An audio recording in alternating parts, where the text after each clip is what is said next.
आता पाहणार आहोत बातम्या मुंबईतल्या आणि पुण्यातल्या। सुरुवात ते भाईंदर किनारा मार्गासाठी लागणारी 165 हेक्टर जमीन 15 दिवसात हस्तांतरित करा, मुख्यमंत्री देवेंद्र फडणवीस यांचे निर्देश।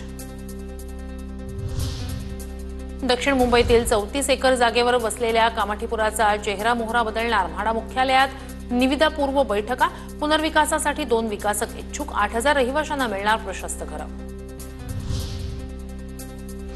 एसटी महामंडळाच्या निवृत्त कर्मचाऱ्यांना आता ओळखपत्र मिळणार, निवृत्तीनंतर मिळणाऱ्या एसटी महामंडळाच्या सवलतींचा लाभ घेताना अडचण येऊ नये यासाठी निर्णय। मध्य आणि हार्बर रेल्वेवर उद्या मेगा ब्लॉक, मध्य रेल्वेवर ठाणे ते कल्याण तर हार्बरवर पनवेल ते वाशी दरम्यान मेगा ब्लॉक। सरसकट गिरणी कामगारांना मुंबईतच घरं द्या, राष्ट्रीय मजदूर संघाचा 9 जुलैला मोर्चा, भायखळा प्राणी संग्रहालय ते आझाद मैदानादरम्यान निघणार मोर्चा, वांगणी आणि शेलूतील घरं मान्य नाहीत।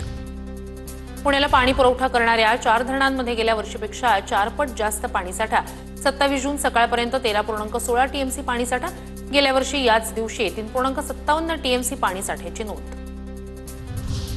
गेल्या वर्षीच्या तुलनेत एसटीला मे महिन्यात सर्वाधिक उत्पन्न, पुणे विभागाला मे महिन्यात जवळपास 6,30,00,000चा सर्वाधिक नफा।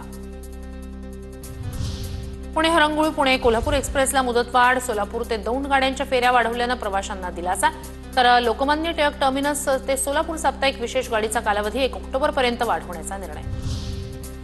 पुण्यातील महात्मा फुले वाड्याच्या विस्तारीकरणासाठी आवश्यक भूसंपादनाचं सर्वेक्षण जवळपास पूर्ण, पालिकेच्या अतिरिक्त आयुक्तांकडून अजित पवार यांना माहिती, वाड्याच्या बाजूची जागा घेऊन विस्तार करणार।